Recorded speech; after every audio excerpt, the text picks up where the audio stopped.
στη βαμβότητα.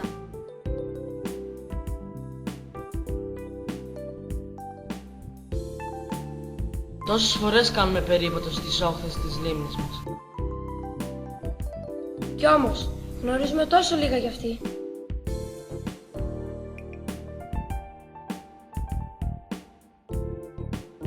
Αποφασίσαμε να τη γνωρίσουμε καλύτερα.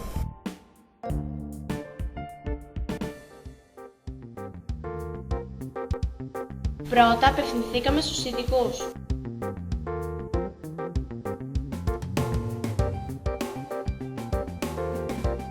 Και μάθαμε πολλά πράγματα.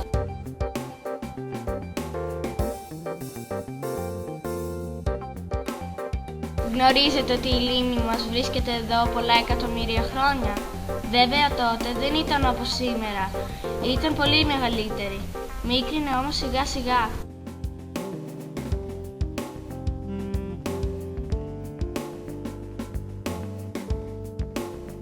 Δεν ήταν όμως πάντα έτσι. Πριν από 7 εκατομμύρια χρόνια, οι πόλεις και τα χωριά που υπάρχουν σήμερα δεν υπήρχαν.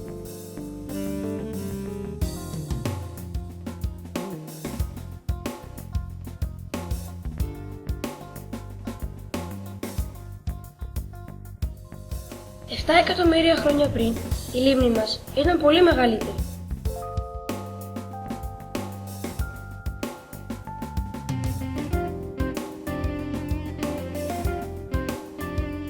Το κλίμα τότε ήταν υποτροπικό, δηλαδή θερμό με πολλές βροχές.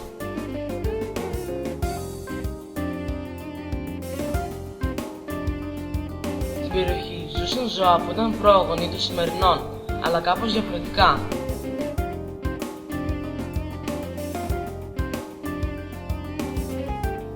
Όπως το υπάρει.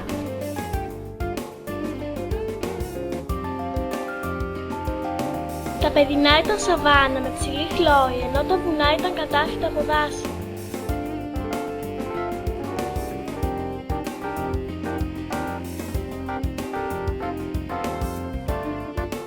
Αργότερα, πριν από 2 εκατομμύρια χρόνια, τα πράγματα είχαν αλλάξει αρκετά. Το κλίμα έγινε πιο ψυχρό, με λιγότερες βροχές και η λίμνη μας μίκρινε κάπως.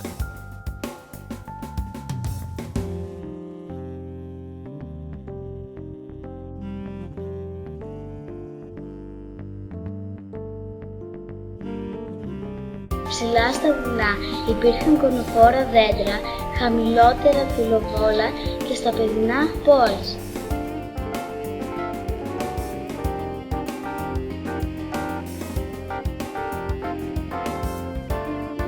Τα ζώα που ζούσαν στην περιοχή ήταν βοηδοί και λαφοειδοί.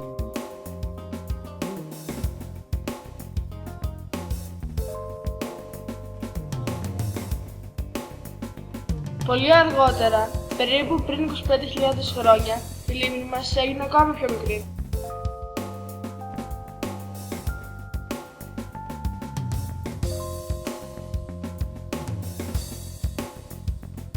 Τότε εμφανίστηκαν και οι πρώτοι άνθρωποι στην περιοχή.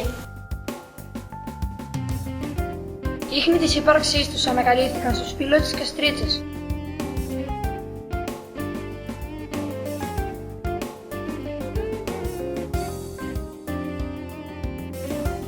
Οι πρωτόγονοι αυτοί άνθρωποι τρέφονταν με καρπούς και με το κυνήγι.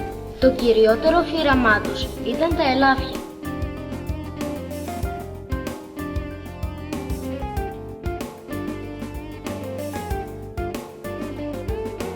Για πάρα πολλά χρόνια η λίμνη μας παρέμεινε περίπου σε αυτό το μέγεθος. Τα ριχά της σημεία μερικές φορές γινόταν έλλη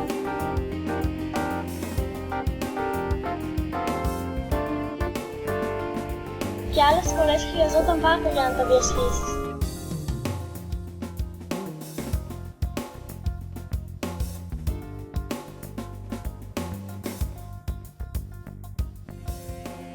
Τη δεκαετία του 1950 οι άνθρωποι αποφάσισαν να κάνουν αποστραγγιστικά έργα για να αποξηράνουν τα ρηχότερα σημεία της λίμνης, ώστε να δημιουργήσουν έφορα εδάφη για καλλιέργειες.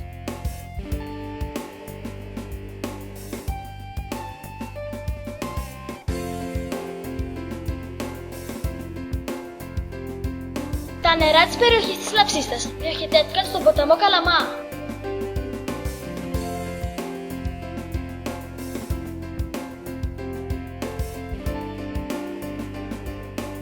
Μερικές φορές μάλιστα διοχετεύονται εκεί και τα νερά της λίμνης Παμβότιδας όταν υπερχειλίζει.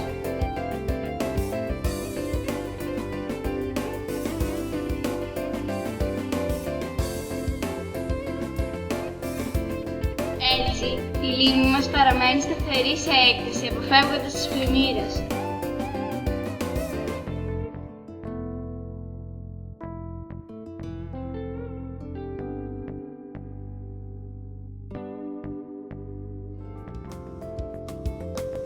Δεν είναι όμως τόσο βαθιά όπως παλιά. Το μέσο βάθος της σήμερα είναι 4,5 μέτρα, ενώ το βαθύτερο σημείο της φτάνει τα 9 μέτρα.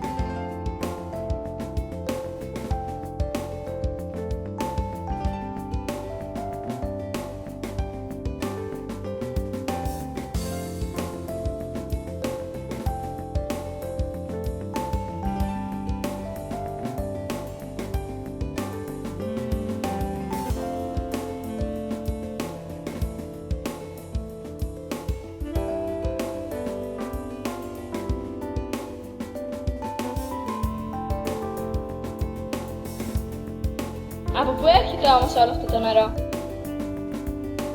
Η λίμνη μας έχει πηγές που την τροφοδοτούν με νερό. Μεγάλες ποσότητες νερού όμως έρχονται και από τις βροχές και τελειωμένα χιόνια στις πλαγιές των γύρω βουνών και κυρίως από το Μητσικέλι.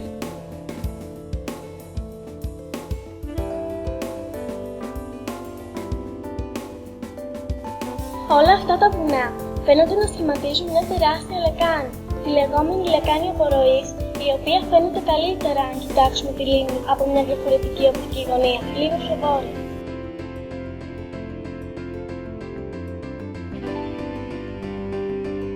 Η λεκάνη απορροής της λίμνης Παμβότιδας.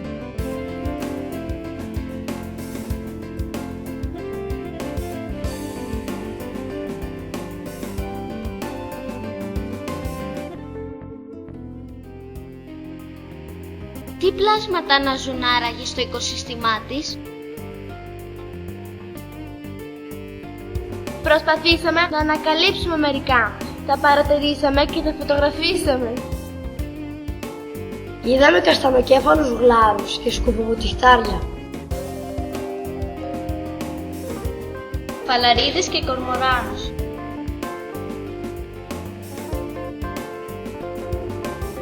Αλλά θέλαμε να μάθουμε κι άλλα για τη λίμνη μας. Γι' αυτό επισκεφτήκαμε το φορέα διαχείρισης της λίμνης Παμβότιδας. Πρέπει να ξέρετε ότι στη λίμνη ζουν ακόμα πάπιες, εροδίοι, κύκνοι και λαγκώνες.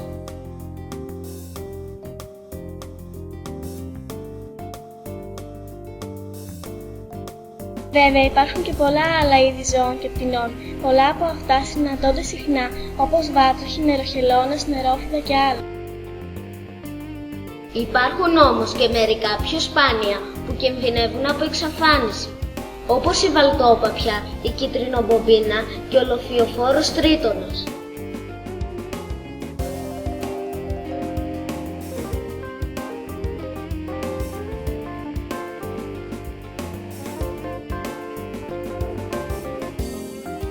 Τα ψάρια όμως που ζουν στα νερά της δεν τα συναντάς εύκολα. Τα πιο συνηθισμένα ψάρια της Παμβότιδας είναι το γρίνι, ο κυπρίνος, το χέλι και βέβαια πολλά βατραχάκια.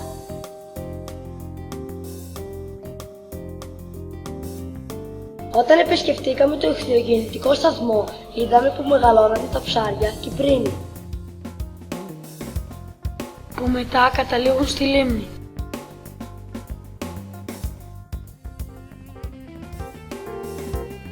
Δεν είναι όμως το ωραίο περιβάλλον και τα ψαράκια τα μόνα πράγματα που μας προσφέρει η λίμνη μας.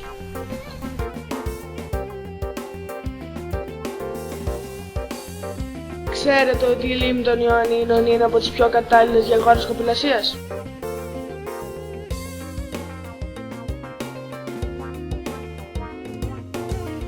Αυτό γιατί εκτός του ότι το μήκος της είναι αρκετό για τέτοιες αθλητικές εκδηλώσεις, έχει και ένα άλλο προτέρημα. Σπάνια πιάνει κύματα.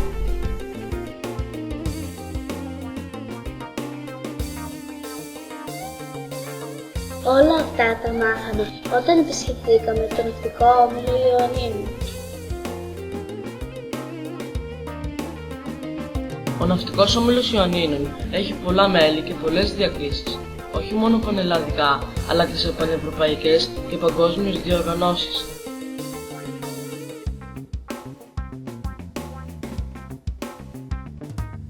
Η λίμνη μας η Παμπότιδα είναι το στολίδι της πόλης μας.